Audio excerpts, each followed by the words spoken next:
You can see my screen, right? I can see your screen. Is my voice Yeah, audible? quite clear, very clear. Thank you. Jai Baba. Take over, please. Yeah, Jai Baba. Avatar Meher Baba ki Jai. My wish.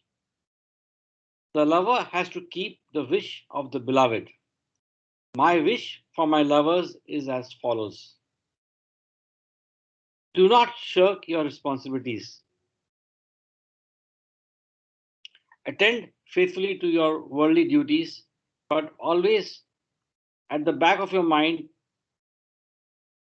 but keep always at the back of your mind that all this is Baba's.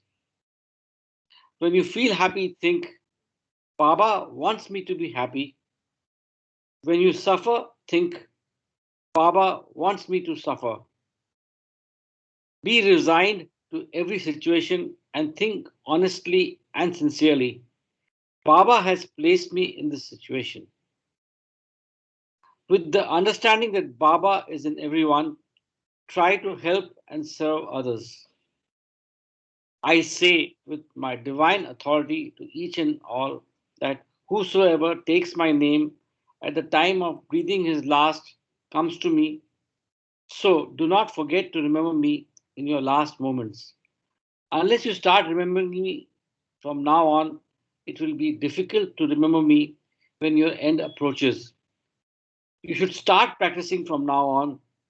Even if you take my name only once every day, you will not forget to remember me in your dying moments. Avatar Meher Baba ki Jai.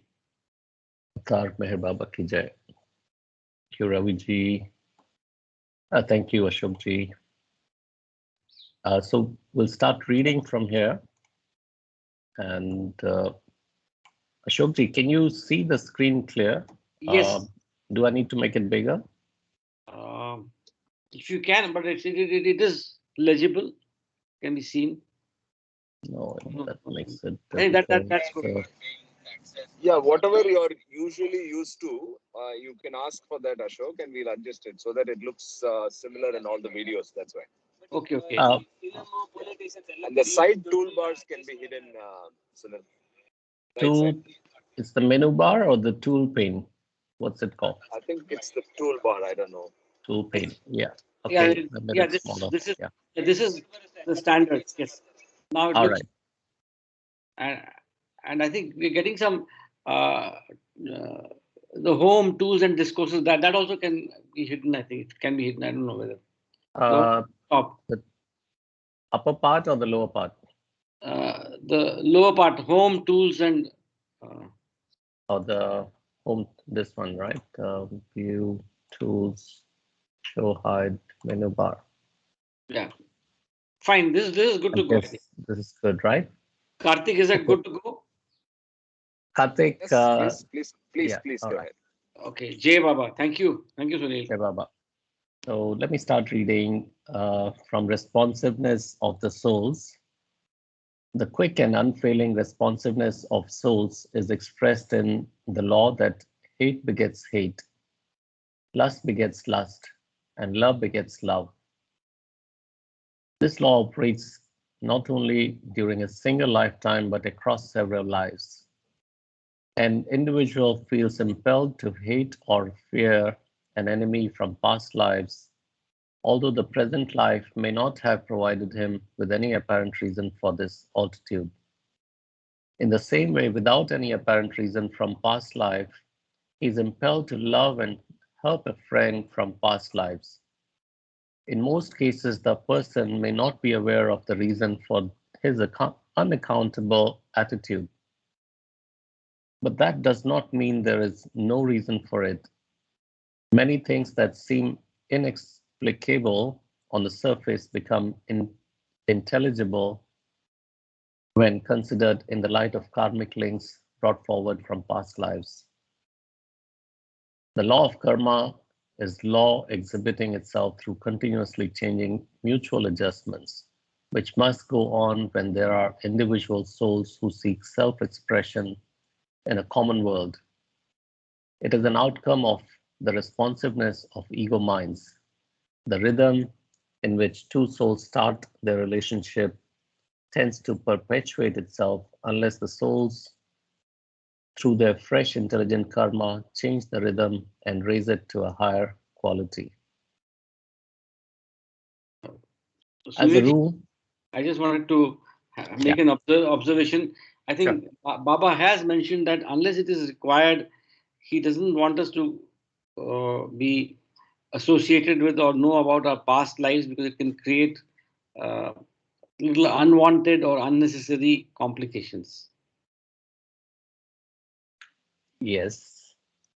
So I think that's so only to the extent required and only where needed we can dwell into our past lives. But Okay, I Baba. think more profound learning for me here was how we should conduct ourselves to shape up our future lives. Means the attractions towards uh, lust, hate, love, we probably need to manage them more carefully because these are impulsions from the past lives. An individual feels impelled to hate or fear an enemy from past lives. And although present life may not have provided them with any apparent reason for this attitude. So this is a little bit insightful for me, and I'm thinking harder. We should probably control our minds a bit more. Also, if you could read the next line, that's also very in the same way Uh, was, after an attitude. individual feels impelled to hate or fear an enemy from past lives, although the present life may not have provided him with any apparent reason for this attitude. In the same way, without any apparent reason from present life, he is impelled to love and help a friend from past lives. So I'm again thinking hard, impelled to love and help a friend from past lives. Again, all this causes karmic bondages. So uh, I'm not sure how much should you love everybody. Love means what in this case? And in most cases, the person may not be aware of the reason for his unaccountable attitude, but that does not mean there is no reason for it. So all this is insightful because certain things we do instinctively, even helping others or making friends with certain people, being angry with certain people. We look at some people, we say, oh, I don't like this person at all. It could be coming from the past karmas. Hate begets hate, lust begets lust, love begets love.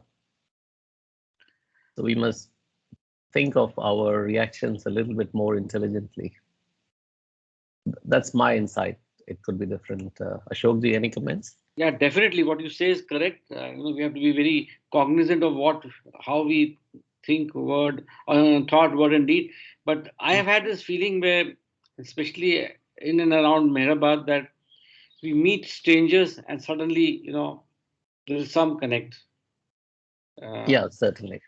So that is experienced a lot in Mehrabad, and especially during the Amar Tithi. Certainly. Jai Baba. Jai Baba. So the law of Hey karma Baba, is, yeah, Jai Baba. yeah, Yes. I I was one of the insights I have is on a personal note. When I used to live in Delhi, I had a neighbor who was very, I would say, nasty. You can say, and there was no apparent reason, even though I had helped this person earlier. Um, and I used to wonder, sometimes even during my childhood, when I was growing up, when we shifted homes in Bombay, I went to a new school, and the whole environment changed for me in the sense that in the newer environment, the neighborhood kids and I couldn't get along. They used to kind of target me, so I had to take care of myself, and I used to wonder, why this kind of thing happens. But I think mostly in our adult lives, also in our personal life and professional life, sometimes you meet professional colleagues with whom you get along very well, and sometimes you don't. And I think that here that in most cases, the person may not be aware of the reason for his unaccountable attitude, but that does not mean there is no reason for it. Many things that seem explicable on the surface become intelligible when considered in the light of karmic links brought forward from past lives. So I remember I used to struggle with it because I didn't have this knowledge that the law of karma is what determines certain kinds of relationships which we can't understand. You're attracted to certain people and you're not attracted to certain type of people. So what it reveals to me here is that sometimes, not even sometimes, the analytical reasoning mind can't be used for every situation. That we have to stop trying to analyze why this is happening and let it flow and say that, okay, it has to do with some law of karma, some past karmic links, and that is why I have to go through this challenge. So this particular paragraph that you read makes a lot of sense here, Jay Baba. Kama, the point I was thinking is way forward. You understood there is some propulsive force from the past karmic, account that makes you love or dislike somebody or something. So it's like a spring action. It keeps going up and down. If you don't break or try to slow down that action, the spring will keep bouncing up and down. So again, you love somebody or hate somebody, next life, again, you have to pay back or give back or take back. What should one do? What is the intelligent action from here? What's the call Intelligent to action action? is yes, correct. I think what your big question is correct. I think the intelligent action out here is what we call as unwinding sanskaras. Right. Once we realize that this law of karma is the reason that we are going through, and we all know from a top down approach that all of us are player actors. We are Right. all drop souls going through our karmic role or based on our past sanskaras. So the only way to approach this is like what I try to do is when good things are happening to me, I say, okay, just enjoy and just take it as it comes. But when bad situations happen, then what I realize is that this situation is telling me that okay, it's time to move forward. Don't get complacent. And the Mm-hmm. second part is that we are all one self. We are all playing our role, and there is nobody to blame with the kind of encounters we have in life, good or bad, good, bad, or ugly. This is part of the journey, the spiritual journey. If you look at it, of the only goal in life, who am I? Jai Baba. Right. Jai Baba. Thank you. So good things happen, we enjoy.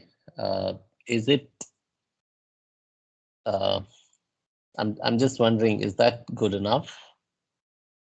Or, let's say you have a big plate of food in front of you. Let's talk about lust or gluttony for that matter.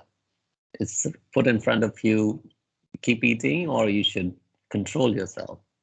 Let me eat only one portion because that's what I deserve. I don't deserve more than 500 calories for this meal. So let me take only 500 calories. There must be some exercise, some control, right? Jai Baba, Sunil, that's a very good question, Sunil. Yes. I think we have to adjust and try to be as moderation as possible. Right.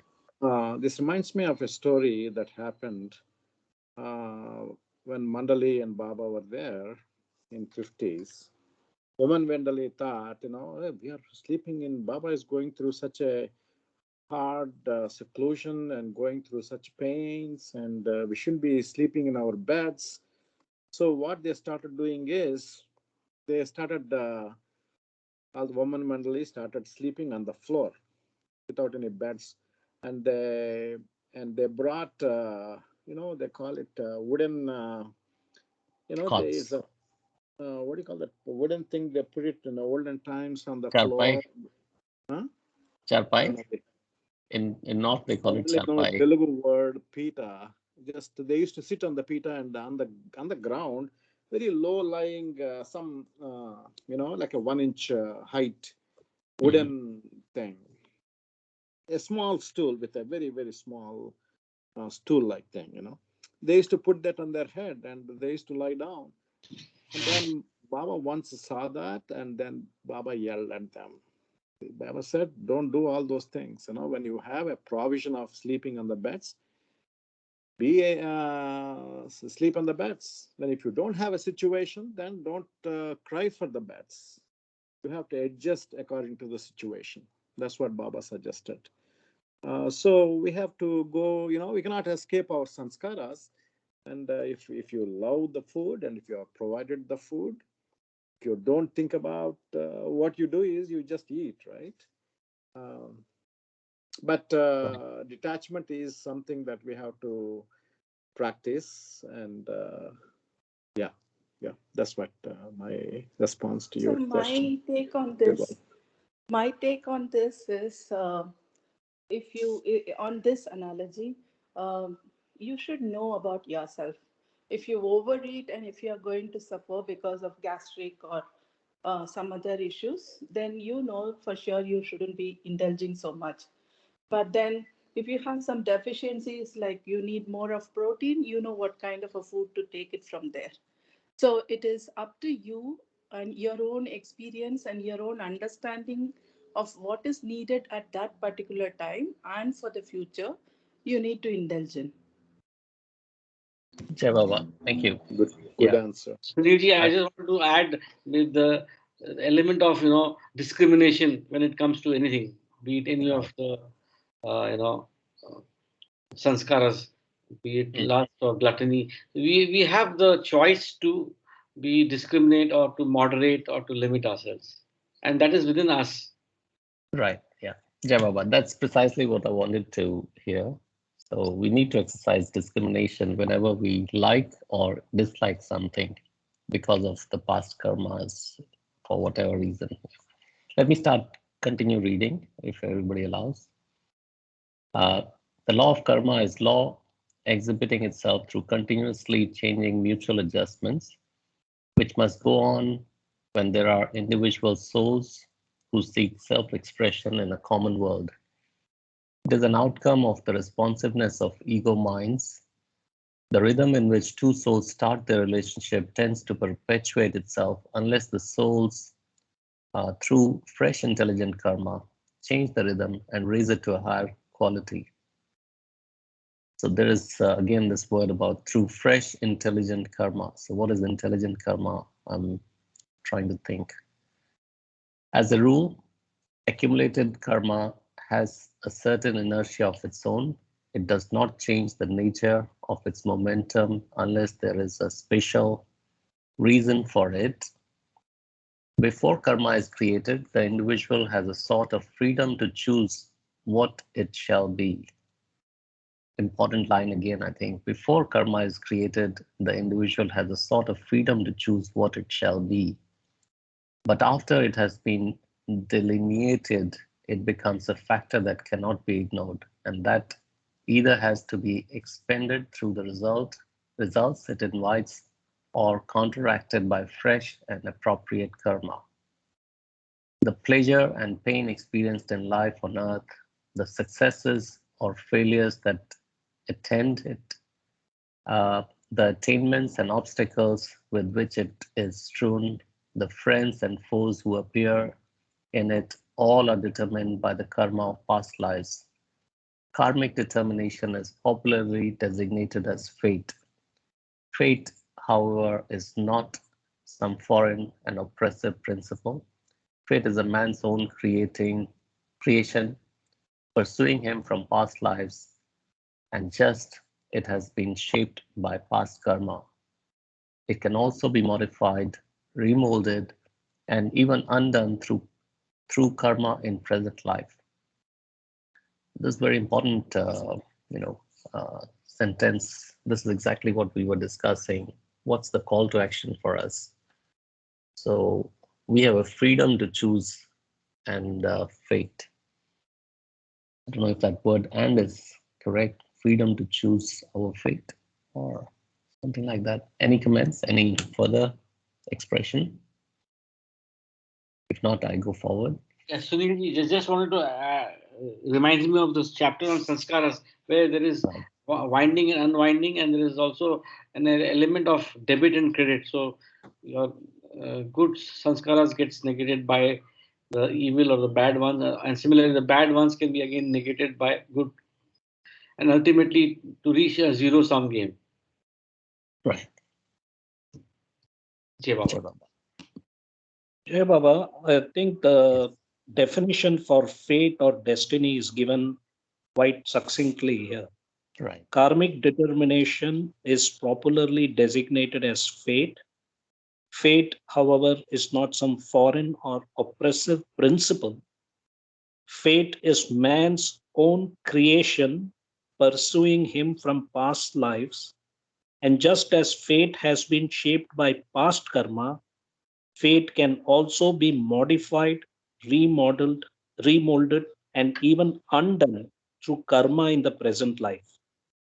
So I think the um, significance here is about unintelligent action and intelligent action. So if the karma is sanskaric karma is very powerful, then we could tend to do unintelligent action, which is spending sanskara.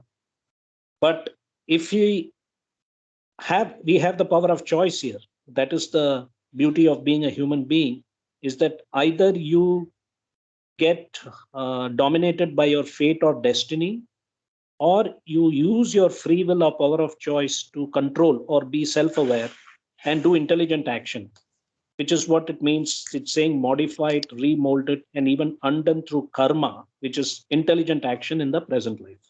Jai Baba. Jai Baba. Thank you. Thanks, Kala.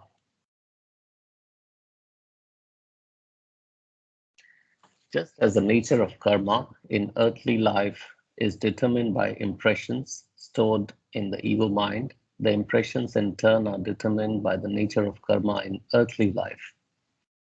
The impressions in the ego mind and the nature of karma are interdependent. Karma on earth plays an important part in shaping and reshaping the impressions in the ego mind and giving it a momentum that decides the further destiny of the individual. It is in the arena of earthly existence that creative and effective karma can be expressed through the medium of cross body. Proper understanding and use of the law of karma enables man to become master of his own destiny through intelligent and wise action. Each person has become what he is through his own accumulated actions, and it is through his own actions that he can mold himself according to the pattern of his heart and finally emancipate himself from the reign of karmic determination, which governs him through life and death. Broadly speaking, karma is of two kinds: that which binds and that which helps towards emancipation and self realization. Good as well as bad karma binds as long as it feeds the ego mind through wrong understanding. This is about two kinds of karma. Uh, but karma becomes a powerful power for emancipation when it springs from right understanding and wears out the ego mind. Right understanding in this respect is best imparted by perfect masters who know the soul in its true nature and destiny, along with the complications created by karmic laws. True karma begins with distinction between good and bad. The karma that truly counts comes into existence after a person has developed a sense of distinction between good and bad. During the first 7 years of childhood, the impressions that are released for expression are very faint. They also entail a consciousness of the world correspondingly less responsive to the distinctions of the world. Therefore, the actions of children under 7 years do not leave any strong or effective impressions on the ego mind, and they do not play an important part in shaping their future. True and effective karma, which molds the ego mind and its future, begins after individual develops a sense of responsibility. This sense of responsibility is dependent upon a sense of distinction between good and bad, which usually dawns fully after one has passed first few years of childhood. Comparison with law. The law of karma in the world of values can be compared to the law of cause and effect that operates in the physical world. If there were no law, of course, the effect in the physical world, there would be chaos, and people would not know what to expect. In the same way, if there were no law of karma in the world of values, there would be an utter uncertainty of results that people cherish, and they would not know whether to expect good or bad from their actions. In the world of physical events, there is a law of conservation of energy, according to which no energy is ever lost. In the world of values, there is a law that once karma comes into existence, it does not mysteriously flitter away without leading to its natural results, but persists until it bears its own fruit or is undone through counteracting karma. Good actions lead to good results, and bad actions lead to bad results.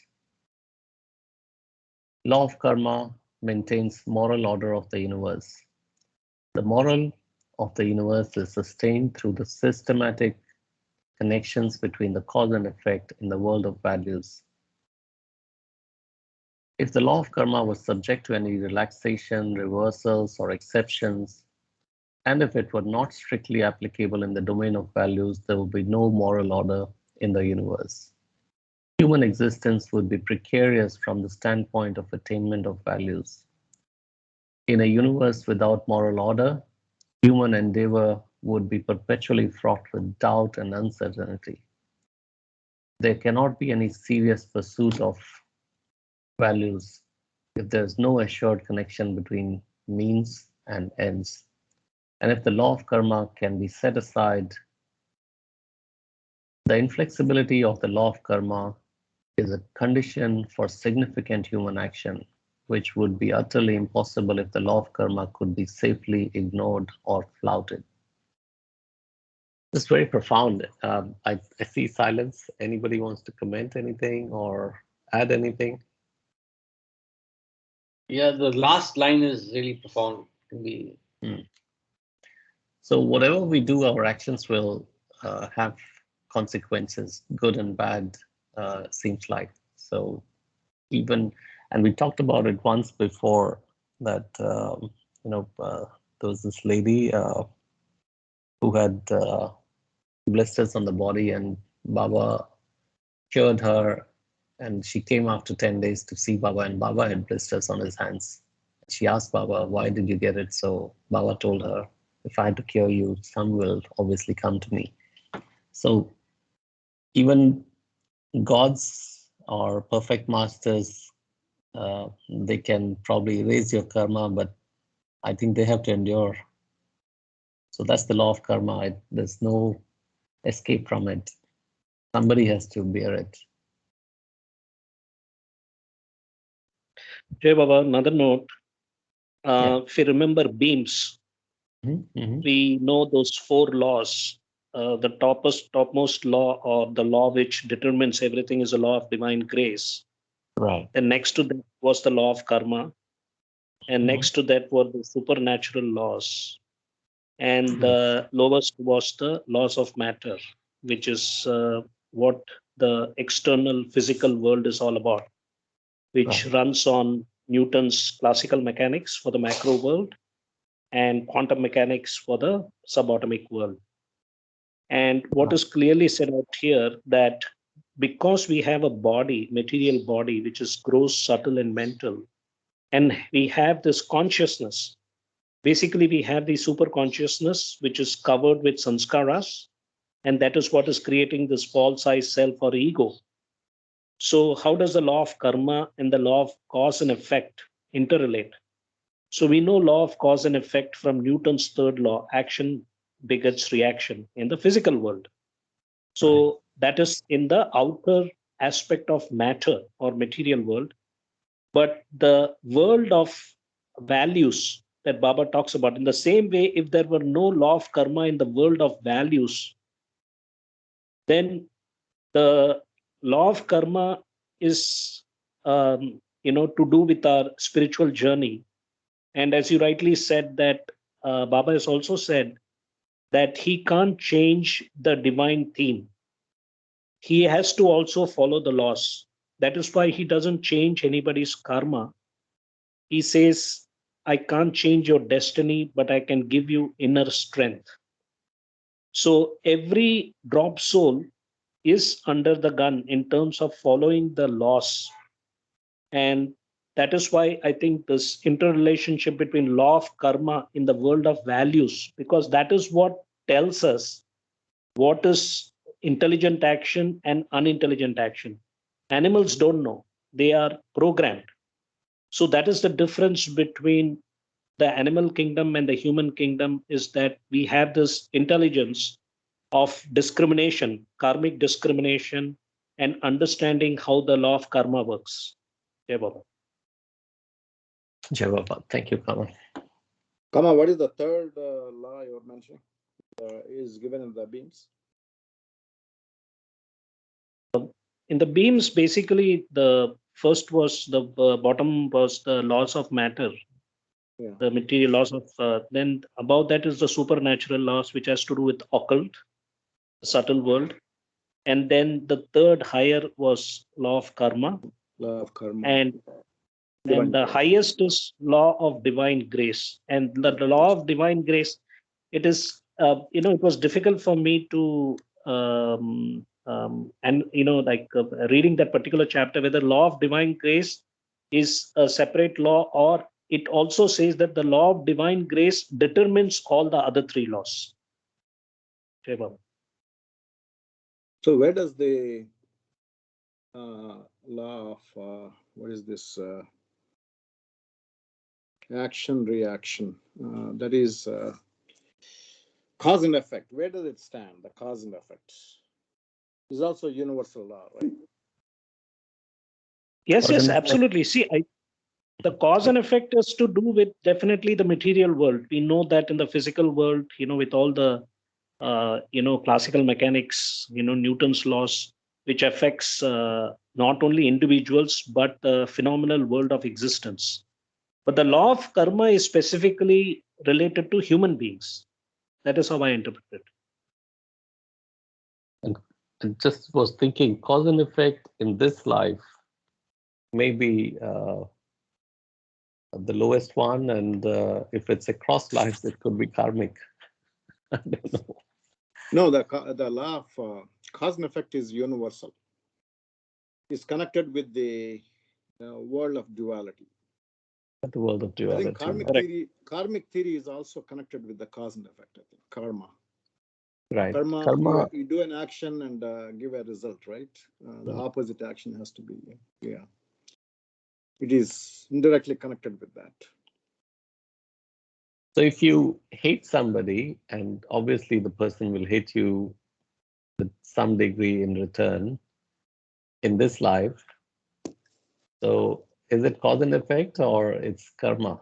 It's not karma. If you hate somebody, you develop that hatred in your mind, right? Right. So that is indirectly expressed, and people who have that quality, they hate you. You think you are being hated. Right.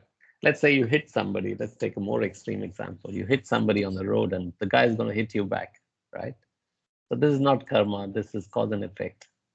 Can we say that? Yeah, it can happen right away. It can happen in the future, right? Right. So whatever it happens in the future, you call it law of karma. Karma. If it's future, if it's karma, if it's instantly, if it's cause and effect. Sorry, I'm trying to. It is cause and effect. So, Jai Baba, Sunilji, I think you are referring to the every action has a reaction. So that's the third law of Newton. Trying to split the hair. I don't know whether I should or not. Third law of Newton. I see. No, Jai Baba, I think Ravi is correct. I think Ravi came up with the right insight that the law of cause and effect, Newton's third law of motion, is related to the phenomenal world of existence, which is duality, and with the physical world. So we know that in physics, it's part of the universal laws of nature related to the laws of matter. the material world, which we know matter, material body, gross, subtle, mental. But when it comes to human beings, the law of karma is very individualistic because each action of thoughts, words, and deeds creates weak, strong, and powerful impressions. So that is related to the law of karma. And that law of karma determines a human being's ego personality self, how he reacts or responds to the environment. So it is a difference between the universal law of cause and effect, Newton's third law of motion, and on an individual basis when we create sanskaric impressions through our action of thoughts, words, and deeds. Jai Baba. Jai Baba. Thank you. Thanks, Kama. So I'll continue reading. In its inviolability, the law of karma is like the other laws of nature. However, the rigorousness of the operation of karmic laws does not come to the soul as oppressiveness of some external and blind power, but as something involved in rationality of the scheme of life. Karmic determination is the condition of true responsibility. Somebody unmuted, please mute yourself. Karmic determination is the condition of true responsibility. It means that an individual will reap as he sows. What a person gathers by way of experience is invariably connected with what he does. If a person has done an evil turn to someone, he must accept the penalty for it and welcome the evil rebounding upon himself. If he has done good turn to someone, he must also receive the reward for it and enjoy the good rebounding upon himself. What he does for another, he has also done for himself, although it may take time for him to realize that this is exactly so. The law of karma is an expression of justice and a reflection of the unity of life in the world of duality. Jai Baba. We finished the chapter. Any last comments for this chapter? Kama, any summary? Jai Baba, I think that this chapter was the title of this chapter was Operation of Karma Through Successive Lives. That we all understand that we are, born as a man or as a woman based on our past sanskaras. We also know that we are born in the east or west in different cycles of time. And we might have superiority, inferiority, or equality complexes. And everything is based on sanskaras. And each time, and karma persists through the mental body. So the subtitle, I'm reading the subtitle, Incarnations Governed by Law of Karma, which we understand molds each person's personality. And we know that sanskaras are stored in the mental body. The mind, mental body is equivalent to the mind, which creates the ego personality self. And once a human being drops their body, the subtle body and mental body are preserved. But in the next birth, you will have a new body with a new brain, which we understand. So mental and subtle bodies, description was about the Stul Sharir, Sukshma Sharir, and Karan Sharir. And the formation and continuation of ego mind is again the law of karma, as we read in the last few paragraphs. The formation and continuation of ego mind is based on the law of karma, based on what kind of action you do, thoughts, words, and deeds, good or bad, which creates those sanskaric impressions. Then it says stored impressions determine conditions of incarnations. Same thing, which I repeated.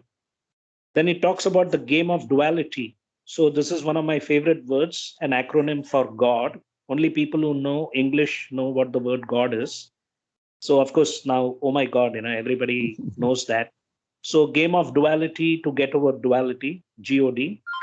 So, and that's clearly about the phenomenal world of duality of forms. And this is only in the waking state. We don't face duality when we are in deep sleep. So the challenge is only during the waking state.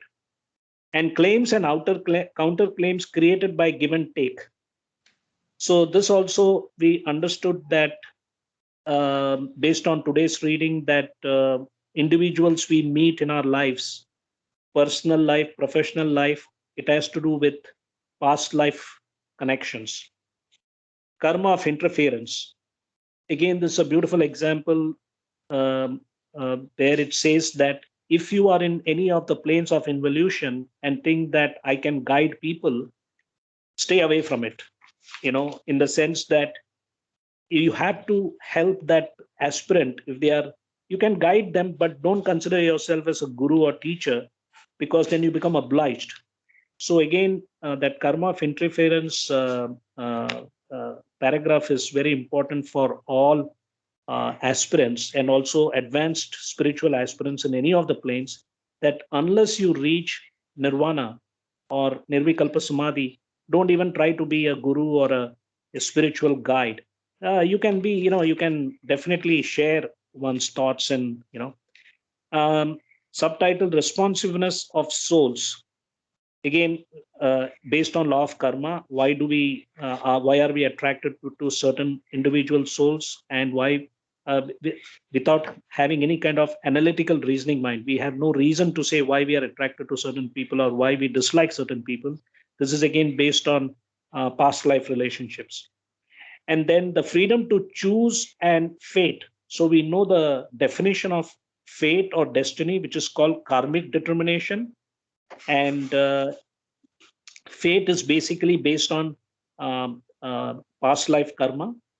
But we have the choice, power of choice of free will to do intelligent action or unintelligent action, becoming master of own destiny. And this is again clearly said that right understanding comes from having the guidance of a perfect master. So that helps us to do intelligent action rather than doing unintelligent action. And two kinds of karma, of course, we know that good karma and bad karma, as we know earlier. Good karma means golden chains, bad karma is iron chains. So the both are in the domain of duality, but definitely one goes from bad karma to good karma, and then you transcend to the world of no duality. Um, True karma begins with distinction between good and bad. This is again about Vivek and Vairagya. And then we talked about the laws of nature, and that the Newton's third law, cause and effect, in the material world is similar to the world of values, law of karma in the world of values. And this is a beautiful analogy to understand how Newton's third law can be compared to our own individual journey. Jai Baba. Jai Baba. Thank you, Kama. Beautifully summarized. To the next chapter, Reincarnation and Karma, the destiny of reincarnating individual. Karmic debt and dues, the series of incarnations which the soul is impelled to take through karmic determination, has a tendency to become endless. Through innumerable lives, an individual has come into contact with countless persons which he had all kinds of dealings to give and take with them. He is entangled in a web consisting of all sorts of debts to pay and dues to recover. According to karmic law, he can avoid neither the debts nor the dues, since both are outcome of karma inspired by desire. He keeps incarnating in order to pay off his debts and to recover his dues, but even when he means to clear up the account, he is often unable to do so. Difficulty of clearing up debts and dues.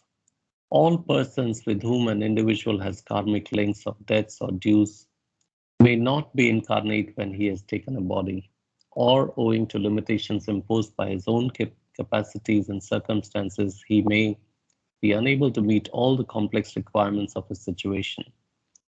While he's trying to clear up accounts with those with whom he has past links, in this very attempt, he can not help creating fresh claims and counterclaims concerning them. Even with new persons, he cannot help but create debts and dues of diverse kinds and magnitudes, and get involved with them. An individual thus goes on adding to his debts and dues, with the result that there is no getting out of his endlessly increasing and complex karmic entanglements. Master can clear debts and dues. The spinning of yarn of karmic debts and dues would be endless if there were no provision for getting out of. Am I going backwards? I'm sorry, am I reading the previous chapter? I'm on page 335. This is the right. We finished reincarnation and karma 6. You're doing And now we're doing reincarnation and karma 7. This is right. Oh, doing right thing. right thing, yeah. When the good karma, sorry, I messed up. Master can clear debts and dues. It just seems like we just recently read it. I don't know if maybe I was reading myself. The spinning of yarn of karmic debts and dues could be endless if there were no provisions for getting out of karmic entanglements through the help of a perfect master. He can not only initiate an aspirant into the supreme art of non-binding karma, but can become directly instrumental in freeing him from his karmic entanglements. The master has attained unity with God, whose cosmic and universal life includes all persons.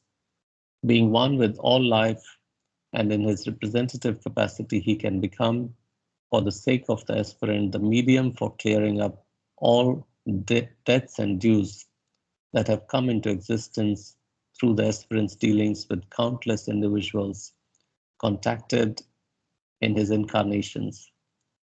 If a person must get bound to someone, it is best for him to get bound to God or a master, because this tie ultimately facilitates emancipation from all karmic ties. This is very important. I want to read this again if people don't mind. The spinning of the yarn of karmic debts and dues would be endless if there were no provisions for getting out of karmic entanglements through the help of a perfect master. He can not only initiate an aspirant into the supreme art of non-binding karma, but can become directly instrumental in freeing him from his karmic entanglements. The master has attained unity with God, whose cosmic and universal life includes all persons. Being one with all life, and in his representative capacity, he can become, for the sake of aspirant, the medium for the clearing up of all debts and dues that have come into existence through the aspirant's dealings with countless individuals contacted in his incarnations. If a person must get bound to someone, it is best for him to get bound to God or a master, because this tie ultimately facilitates emancipation from all other karmic ties. I would like to hear from somebody the meaning of this sentence. The master has explained unity. Yeah, sorry, Jai Baba. Go ahead, come on. Yeah, Masterness, I think this is a very clear example here given that all kinds of meditation, bhakti yoga, karma yoga, jnana yoga, which we all are trying to do in our own way, permutation, combination of it, is that once you are under the guidance of a perfect master, you have to just surrender, because the perfect master knows clearly what kind of sanskaric entanglements we have and how to unwind them, and he gives you clear instructions what to do. Of course, the mind is going to come in between and ask why or what, because of our past conditioning. So that is why the acronym LOS, love, obedience, surrender, sacrifice. More than love is obedience, more than obedience is surrender. And the surrender happens in the fifth and sixth plane.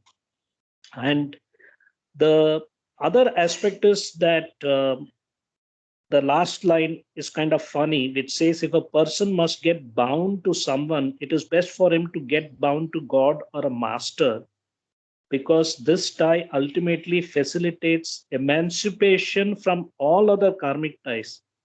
It is almost like a subliminal message. Don't get attached to your spouse, almost, don't get infatuated to anybody, but only God or Master. In fact, somebody, one Baba lover told me, this Irish person, I forget his name, in Christian Bible, there is a saying, the God that you believe or you want to follow is a jealous God. He wants only him for you to follow. So I found that very interesting in terms of this particular line. Jai Baba. Jai Baba. Kama, I wanted you to decipher this one.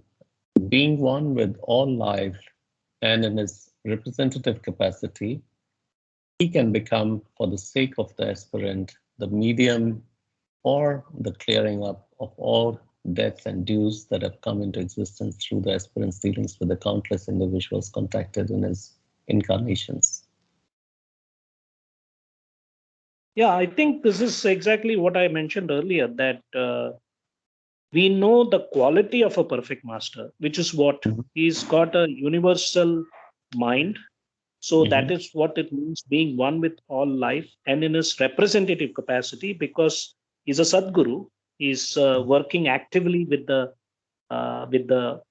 common public, and he's always looking for advanced spiritual aspirants or people who are in the journey.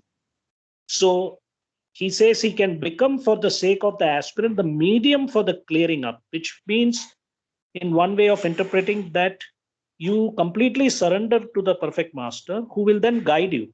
That is how I interpret this. Rather than trying to do things on your own, if you are under the guidance of a living perfect master, then you don't have to do anything in terms of using your mind.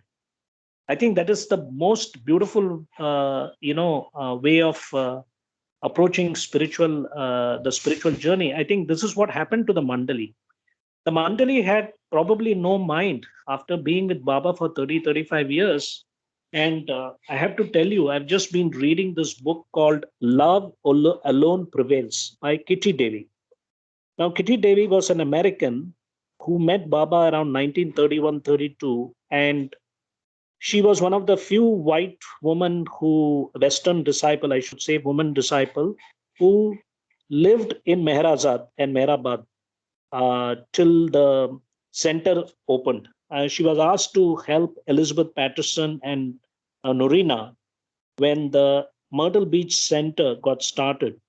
So after the 1952 visit of Baba, she was asked to stay back in Myrtle Beach.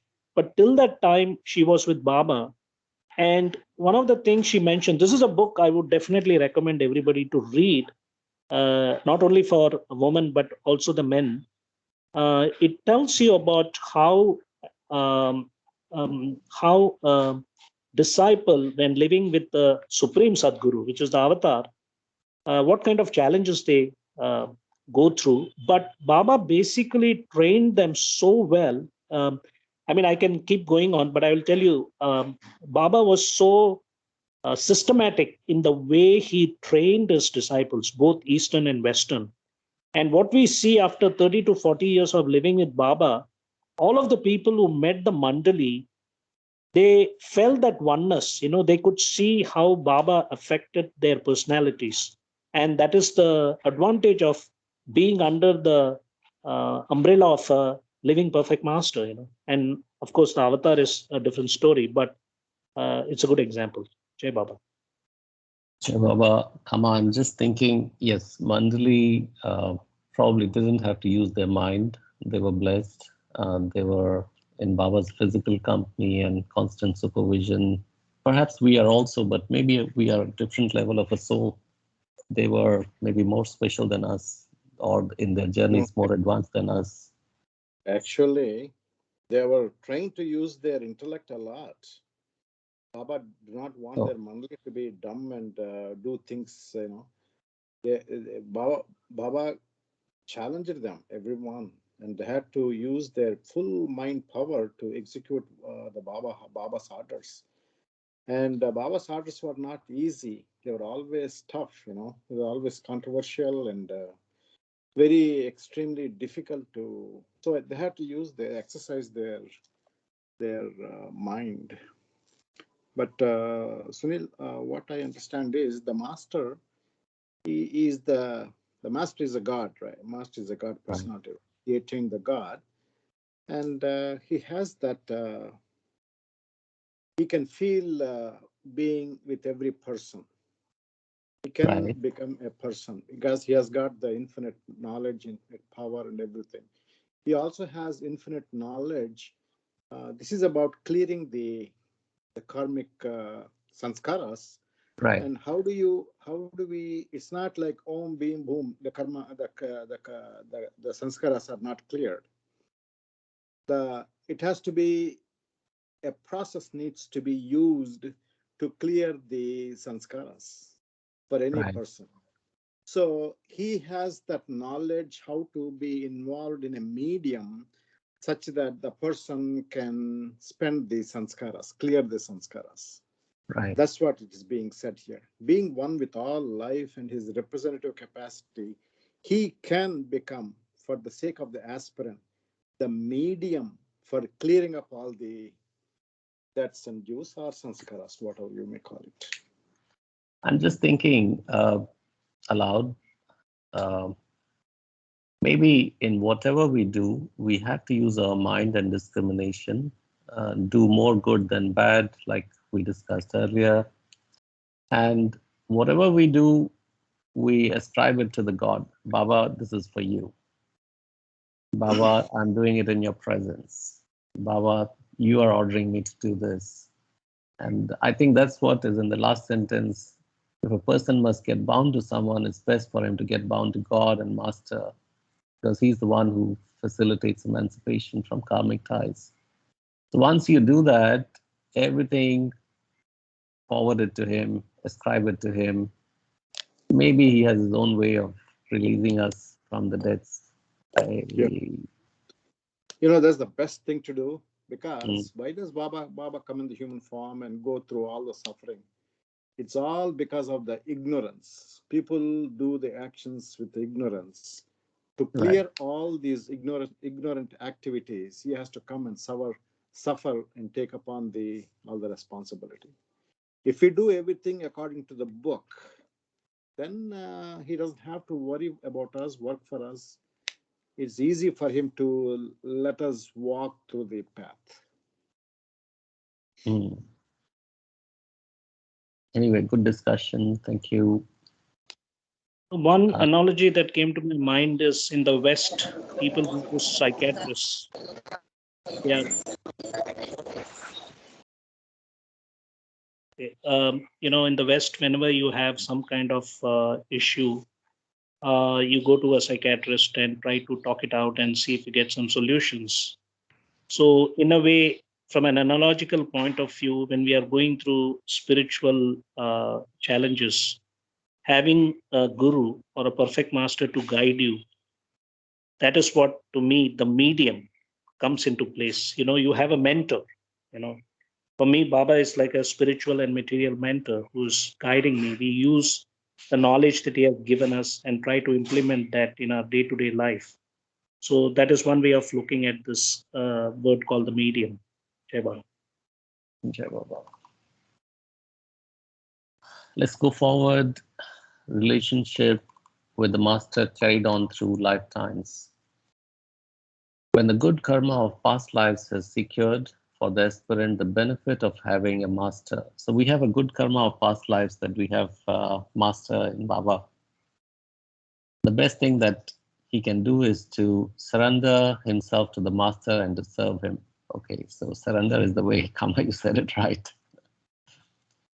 True surrenderance, the aspirant throws the burden of his karma on the master, who has to find ways and means of freeing him from it. So I was also right. Through serving the master, he wins an opportunity to clear of his karmic entanglements. The relationship between the master and the disciple is often carried on from one life to another for several reincarnations. Those who have been connected with the master in past lives are drawn to him by an unconscious magnetism, not knowing why they are drawn. There is usually a long history to the apparently unaccountable devotion that disciple feels for his master. The disciple is often beginning where he had let off in the last incarnation. When the disciple invites the attention and grace of a master, it is not without reason. Sometimes the master seems to impart spirituality to a disciple without there being any apparent effort on sacrifice on the part of the disciple. But these are always cases in which the disciple has earned the right to this favor by his associations and endeavors in past lives. The love and devotion the disciple may have felt for the master in his past lives have formed a deep connection between him and the master, so that awakening of his spiritual longing for the master has its counterpart in the grace and help that flow to him from the master. It is through his own past non-binding karma that a person invites the grace of the master, just as it is through his own binding karma that he invites upon himself the pleasure and the pain, as well as the good and the evil, of which he is a recipient in this life.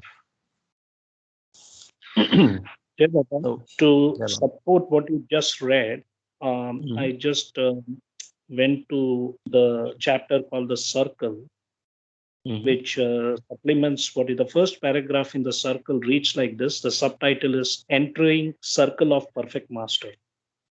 After several lifetimes of search, purification, service, and self-sacrifice, some persons have the good fortune to meet and get connected with a God-realized master. Through their several lifetimes of close connection with the one who has now become a perfect master, and through their love and service for this master, they enter into his circle. So this is a subset of a subset kind of thing. So what the last two paragraphs that you read, relationship with master carried on through lifetimes. So this is the difference between the inner circle of a perfect master, or even getting connected to a perfect master, and people who are connected to an avatar. I know some people who have come through other perfect masters. I think there are people who have come through Shirdi Sai Baba and have come to Meher Baba kind of thing. But this is an example of how past life connection helps in getting the grace of a perfect master in this current life. Jai Baba. Jai Baba. I was thinking of Nomita constantly while I was reading this. When she got married to me, she had nothing to do with Baba. She's been telling me she used to go to Baba Center in Delhi and look at the picture and think, who's this man with big mush on the picture, and just ignore him. And then suddenly she's now looks like way ahead of me in all the prayers and connection. So must be some past, karma or connection. So where was I? Perhaps spiritual progress requires active effort. As a rule, the person who has entered the spiritual path gradually advances until he attains the goal. This does not apply to those who have not definitely entered the path or have no master to guide them. Through their chaotic pursuits of several lifetimes, most persons are likely to go further away from the goal by heaping up of binding sanskaras. Hence, the spiritual progress cannot be said to be automatic in the sense that it will come about without the active effort of the person concerned. Sooner or later, dangers of falling back. Sooner or later, however, the logic of experience gathered through several lives drives everyone to enter the path and seek the highest goal. Once the aspirant enters the path, he usually goes forward with a steady progress. As he advances on the path, he often develops certain latent capacities that enable him not only to experience consciously the inner, subtle, and mental worlds, but also to manipulate the forces and the powers available on the higher planes of consciousness. Yet, the crossing of first few planes does not necessarily ensure safe and steady progress. There are many pitfalls on the path itself, and unless there is the assured guidance of a master, the aspirant is in danger of falling back. Next para is Yoga Bhrashta. From any of the first few planes, the aspirant, instead of going forward towards the goal, may have such a setback.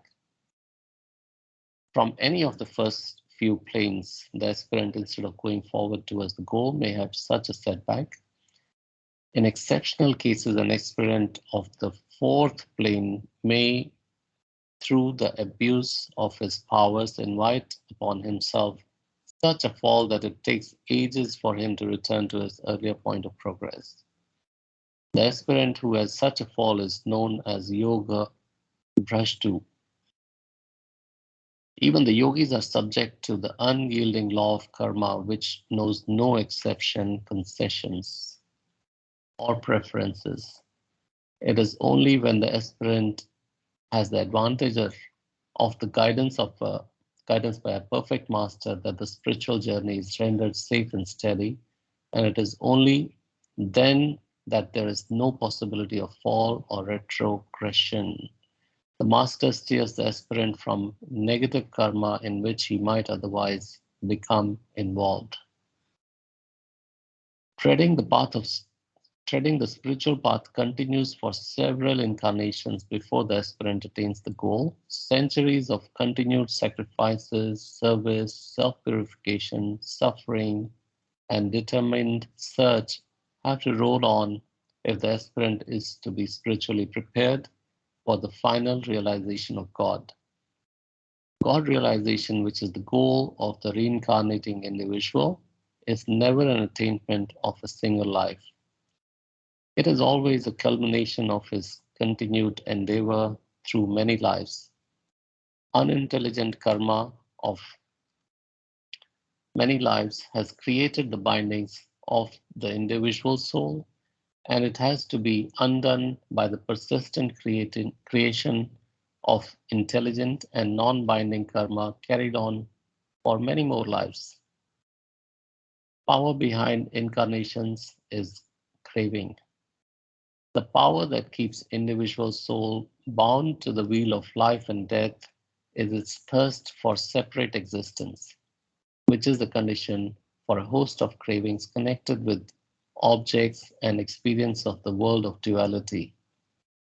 It is for the fulfillment of cravings that the ego mind keeps on incarnating itself. With all forms of craving disappear, the impressions that create and enliven the ego mind disappear. With the disappearance of these impressions, the ego mind itself is shed. With the result, there is only the realization of the one eternal, unchanging Oversoul, who is the only reality. God realization is the end of the incarnations of the ego mind because it is the end of its very existence. As long as the ego mind exists in some form, there is an inevitable and irresistible urge for incarnations. When there is a cessation of the ego mind, there is a cessation of incarnations in the final fulfillment of self-realization.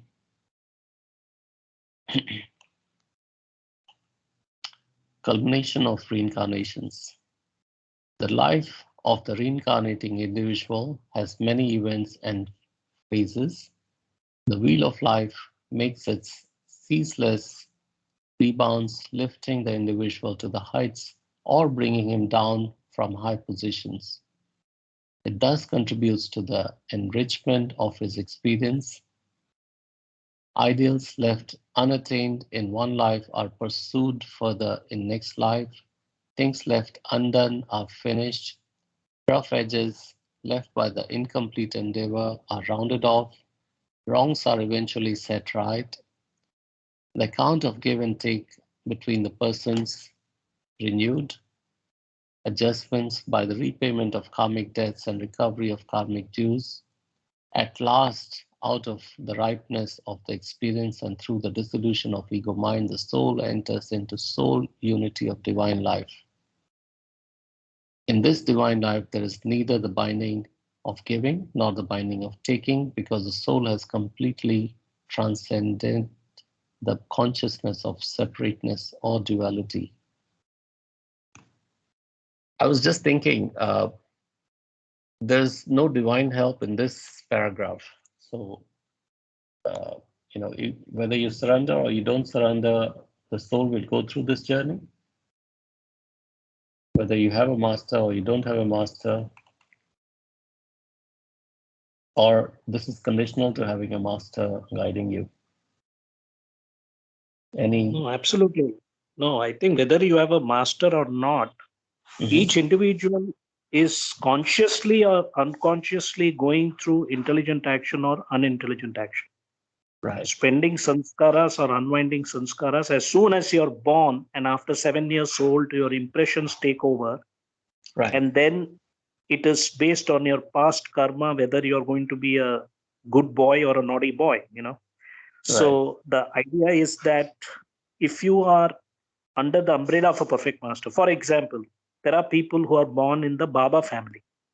So let's say hypothetically that Baba family born in that kind of environment gives you a kind of, spontaneity, gives you a homogeneous environment where you can see the love and faith that they have in Baba that percolates into the family and the children. I'm talking about a personal example. I come from a family which is totally into karma kanda, which is rituals and all those things. But somehow I could not relate to it after a certain time. So I had to do my spiritual shopping. And then I had to go through a very long period of, what you call as a spiritual midlife crisis. And then Baba's grace came to me. So I guess that now the job is still there. It is almost like this quote which says, before self-realization, cut wood, haul water. After self-realization, cut wood, haul water. So before you get the grace of a perfect master, you are unconsciously dealing with your sanskaras by doing intelligent action or unintelligent action. And after you have the grace of a perfect master, depending on your sanskaras, we are still going to be tempted. As Oscar Wilde said, I can resist everything but temptation. So even if with the guidance of a perfect master, we still have to use our individual ability or power of choice of free will to do either intelligent action or unintelligent action. That remains the same. Jai Baba. So, Kama, what was coming to my mind is what we read earlier in the previous chapter, the karmic debts and dues. You keep on paying off all the debts of the last reincarnation, and then you accumulate more debts as you pay off in good and bad, so the cycle continues and unending, it becomes an unending cycle. Then perfect master comes to your rescue to take you out of the loop, kind of an unending loop. But this para says that looks like the life progresses naturally towards resolving the karmas. So what's the difference between the two? In one, perfect master comes to your rescue. Perhaps it accelerates your journey. But anyway, every soul will go through involution, right? So the Yes, difference, absolutely. I mean, right. Yeah, sorry, go ahead. So the difference between the two is maybe with the perfect master, our journey is accelerated. That's all that I can think of, unless there's something else. In one Yeah, case, absolutely. this is the thought I'm getting. Let's say there are two people. One person, perfect master, did not pick him. The other person became a perfect master, picked him. What is the difference? They both were leading the similar life. But the reason for the perfect master to pick one person is he used his past actions. He was devoted to God, and he was in some way showing love for God, and some using some kindness. He exhibited some divine qualities that created a spiritual karma for the other person. That made the perfect master to pick that the other person. That's what I'm thinking. Yeah, perhaps you're right, Raviji. So once the perfect master picked the person, or person's karma picked the perfect master, it must be both ways, I guess. Some give and take between the person's karma and perfect master then picked him up, and then so the journey is accelerated. Whereas another person who doesn't have a perfect master, perhaps because of his karma, still goes through the path of Yeah. involution, right? Yeah. What happens is when you go through number of lives, initially the I consciousness becomes very, very strong. That's what Baba said, right? Initially, when human beings are born, converted from animals, most of them spend in Africa. And then in West, all the reincarnation process happens where they become proficient in their fundamental values. Once they get certain values, they are born in the East. That's what Baba said. And what I'm thinking is for the reincarnation to happen in the West, the individuality is very prominent here in America and all these places. I consciousness very, very prominent. I did this, I did that. Whereas in India, people don't usually use I did this, I did that. They always tend to use we as a common word in India. If anybody uses I did this, I did that, it's kind of disrespectful, right? Right. So it's more like we concept, our concept, we concept. Right. Nobody would say this is my house. They would say this is our house. Right. Something like that, That's the bottom line is the I consciousness becomes less prominent to the individual. That's when we become into the circle, we cross the circle where the perfect masters pick us up, I think. That's what I'm thinking. Yeah. So once the perfect master picks us up, our journey is accelerated compared to the other soul who has not been picked up. Yeah. Once we are right, once our area is right, fertile, then the Baba puts a seed, the seed of love.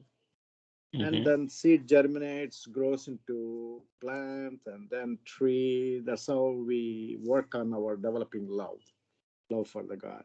When the right time comes. So Baba helps us to be prepared to uplift us into his world. That's what I'm thinking. It's all preparation. Thank you. Thanks, Raviji. Kama, you were saying something. Hey, Baba. Yeah. So Maybe the Kama first. possibility is that, look, there are two aspects here. One, there are two spiritual aspirants. One spiritual aspirant has the guidance of a perfect master and one doesn't.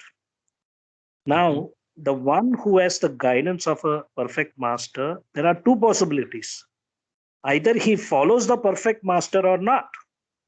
That is why when you read that subtitle, Spiritual Progress Requires Active Effort, it says that as a rule, the person who has entered the spiritual path gradually advances until he enters the goal. This does not apply to those who have not definitely entered the path or who have no master to guide them. So through their chaotic pursuits of several lifetimes, most persons are likely to go further away from the goal by the heaping up of binding sanskaras. Hence, spiritual progress cannot be said to be automatic in the sense that it will come about without the active effort of the person concerned. So my point here is that yes, with the active effort of the person, he gets the grace of the perfect master. But that is just the beginning, right? It is a difference. If you're doing your PhD guide with a Nobel Prize winner, you know that, yes, I'm going to have a, good, but you still have to make the effort. That is my point, that, ultimately, even we people who have the benefit of Baba have all this literature which tells us how to go about life. We still are entangled in our own sanskaras. So there has to be that effort constantly. And that is why Baba says, try to remember me all the time, and also try to surrender. Don't try to question whatever is happening in your life. So the effort part is the most important. Right effort is very important in the spiritual journey. Even after having the grace of a perfect master, it is not automatic that you are on a autopilot mode. We still have to work on ourselves. Jai Baba. Yeah, Jai I think you're Baba. right. You're right, Kama. But what I say is, the seed of love that's implanted by Baba in all of us. Why are we regularly coming and try to attend and try to understand Baba's literature? It's because of our love for Baba. See, that seed makes us to actively involve, pursue the love. A lot of people outside, who don't care. When I say Meher Baba, they don't care. They just go on with their own. See, what's the choice? Either we spend some time for Baba and to pursue the love, or I pay all the time attention to my own pleasures and my own issues. That is the difference between the two people. Jai Baba. Prabhuji, I think you're right, and Kama is also right. Just dwelling further on it, look at the wayfarers, people like Muhammad Mast on sixth plane and so on and so forth. Baba had to go and look for him. Why did he not have Baba when he even reached the sixth plane, and we are on ground zero right now and we have Baba? Of course, we have not surrendered completely. Of course, we are not as great as Muhammad Mast in terms of advancement on involution. Why did we get Baba and he didn't, even though he was on the sixth plane? So I'm just trying to use my limited brain to The Baba, understand. see, there are a lot of musts who got stuck in their own planes. Actually, Right. Muhammad Must was stuck in 4.5 plane. And Yes. Baba brought him, and I believe he brought him down to 3.5 plane, and then pushed him to 5th plane. That's what Correct. So Baba my said. That's question what is, he did. my question That's is because why? of the Yeah. why? Because of their path, their prarabdha, how they in the past lives, how they were, Mhm.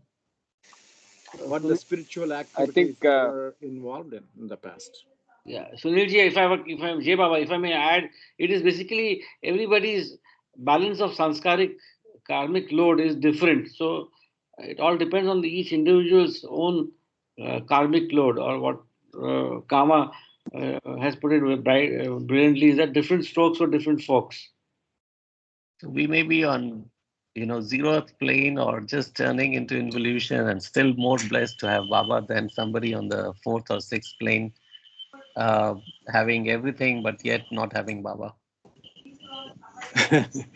Sunil, I don't Sanjay, disagree with you. Sunil, if Sunil, somebody is in the uh, fourth grade, and some people are in 8th grade, why are they in fourth Right. grade and why are they in 8th grade? We cannot ask them. That is their level, Okay. right? Sunil, 2 points in response to your. Can you hear Yes, me? please. Am I Yes, audible? yes. Yes, yes, yes. Go ahead. Go ahead. Yeah, two points in response to you, Sunil. One, uh, and I'm not quoting verbatim. Ask not why somebody goes through a particular course of samskaric law, right? The journey for each one is unique, and Baba is even to Muhammad Mast. He is the one who has put him in 3.5. He is the one who's taking him wherever he has to be, and that is long before he went to 3.5. Even for hundreds of lifetimes before that is only Baba.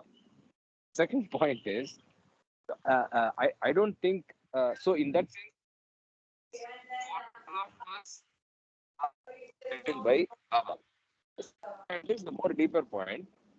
What is Baba? Baba is right, and he's the oils in you and in Muhammad Must and in everybody else.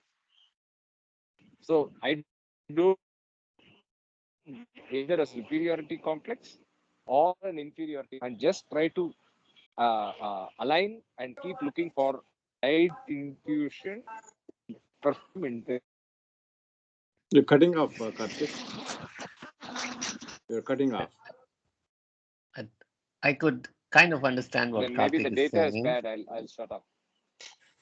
Karthik, I got your point. We just have to improve ourselves. OILS. Not compare Absolutely. with See, Muhammad Kama was West or telling, right? anybody else. See, Kama was telling that we have to put effort, right? That is Right. exactly, Yeah. people are all different levels because of their efforts, how much efforts you put.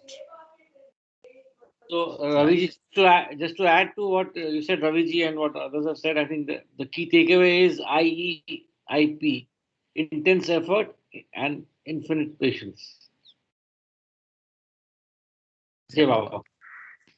Sunil, if I understood your question, let me rephrase it. I think your question was, we are blessed with the grace of Baba, and Muhammad is also blessed with the grace of Baba, but is in the fifth plane. And probably must Muhammad, uh, based on his past life karma, he went through his own process. Now we have to understand the definition of a must. Musts are God intoxicated souls who don't have any gross body or gross body relationship. They are always God intoxicated. They have no connection with the material world the way we are.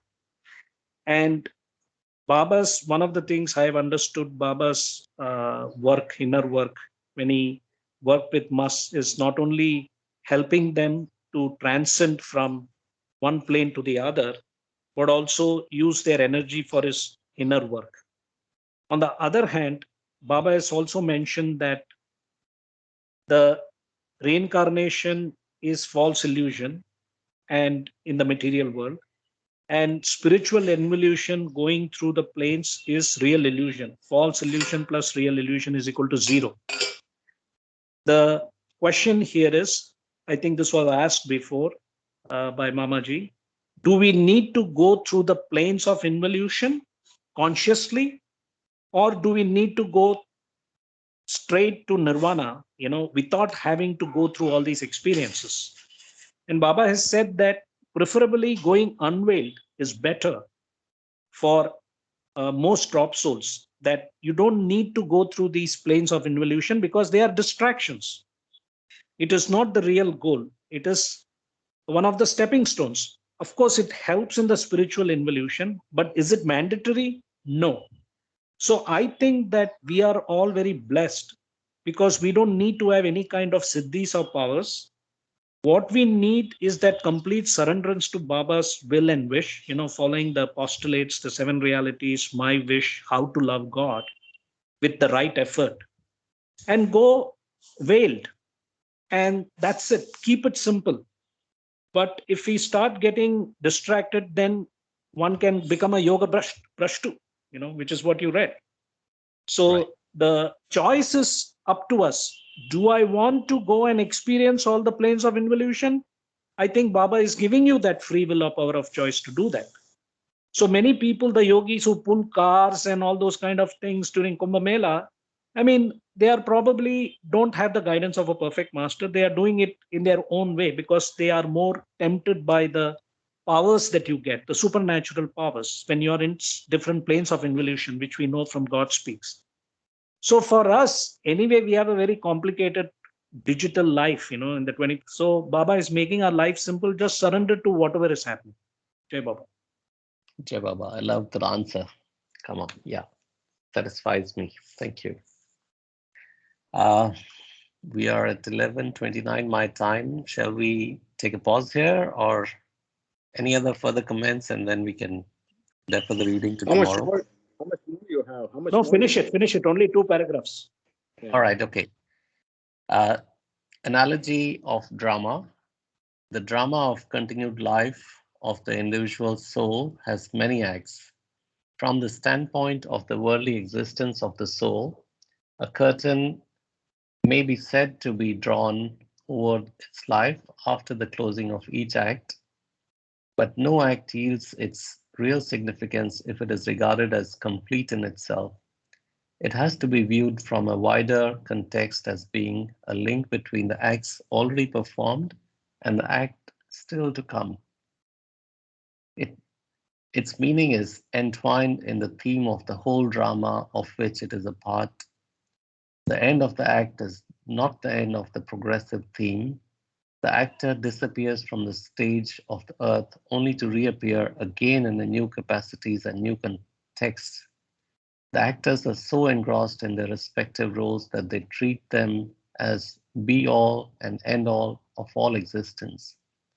For the major part of their continued lives, running into innumerable incarnations, they are unconscious of the closely guarded truth that the author of the drama, in his imaginative production, himself became all the actors and played the game of hide and seek in order to come into full and conscious possession of his own creative infinity.